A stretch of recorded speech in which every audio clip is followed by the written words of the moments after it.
My name's Joe, and I am a military photojournalist.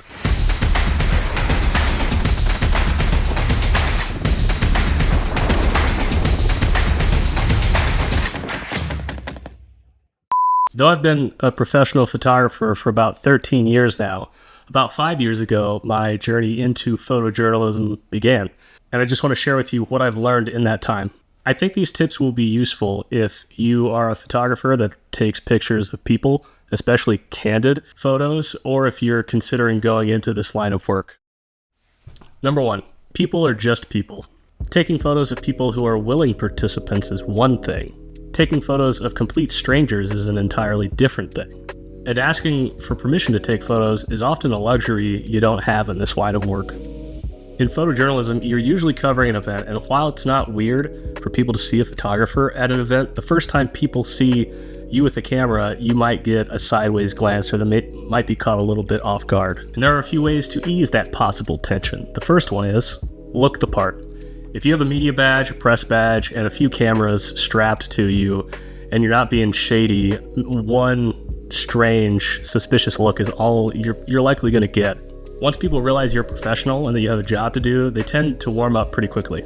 Very rarely, if ever, have I been asked by someone to not take their photo at an event of any kind. I actually can't remember the last time that happened. If you're on the job and you see a photo you'd like to take and you have the time, it never hurts to ask. If you can confidently explain to the person or your subject what it is you saw and why you wanted to take the photo, people 9 times out of 10 are more than willing to help you out. And again, I can't remember the last time somebody said no, especially when I asked.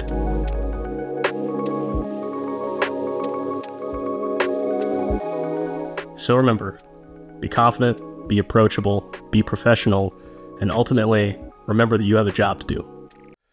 Number 2, you don't have time. One of my first days on the job as a photojournalist was probably the most stressful. My years of photography prior to photojournalism had been the complete opposite. It was all about me getting the most creative shot, and I usually had all the time in the world to compose that and max out my creativity. My mentor and I went out to the flight line one morning as the sun was rising. It was freezing cold, light was changing by the second, and I had about 10 minutes to get something usable. Crew chiefs were climbing around on the aircraft as de-icing trucks were driving up and down the flight line, de-icing the aircraft. You had the moon in one direction, you had the rising sun in the other direction. Everything was in motion. So how do you tell the story of what's happening when you're constrained by time and changing weather conditions? More often than not, you won't have a lot of time to take that photo that tells the story, and that's why camera familiarity is so important. You have to have a deep understanding of the gear you're using. Can't walk into a situation with your lens cap on, without a battery or an SD card, unsure of what light conditions you might be facing as you frantically fumble with your camera settings. And I know I just said you might not have a lot of time or that you don't have a lot of time, but that does not mean you don't have control. You can anticipate your conditions to a certain extent. By doing this, you can be more equipped to get the shot when the moment arrives.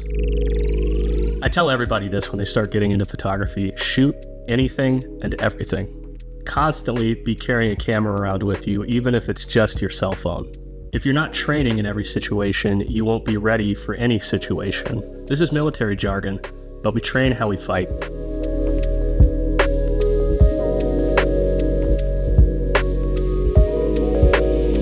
And finally, when your camera becomes an extension of your arm because you're so familiar with it, all you really have to do is point and shoot. Of course, you'll still have bad days and good days, but you'll no longer walk into a situation wondering if you're going to get the shot or not. Instead, you'll wonder what those good shots are going to be. Number 4, you can't always be behind the camera. Photographers, myself included, like to be the camera sometimes, if that makes sense. In an unfamiliar environment, it's all too easy to hide in the shadows and not want to influence too much of your surroundings. But that's kind of awkward. It's like trying to act invisible while everybody can clearly see you. And it doesn't earn trust or inspire confidence, and you need both of those things if you're going to do your job well. When possible, introduce yourself to people. And then you very quickly move from, oh, that's the camera guy, to, oh, that's Joe with the camera. Bottom line, people trust people they know, and it doesn't take much. Try to interact with people when you can, because that goes a long way in the trust game. Last thing I want to talk about when it comes to establishing trust is my personal golden rule for photography. If you're thumbing through your edits and you're the one in charge of editing, just simply don't edit them. Don't touch them. If somebody is making an unflattering face and it doesn't actively contribute to the story you're trying to tell through your photos, just don't edit it. If they're doing something that's even moderately or unintentionally suggestive, also don't. That's just mean. This is so important because when you post photos of people at their worst, you erode their trust. It's that simple. Just avoid it as often as possible. That's all I've got for now. Thanks for watching. If any of this was insightful, please feel free to leave a comment below. I'd love to talk more about it. Either way, I'll try to do more vlogs and talks on this channel in the future to walk you through experiences or just to educate. Peace.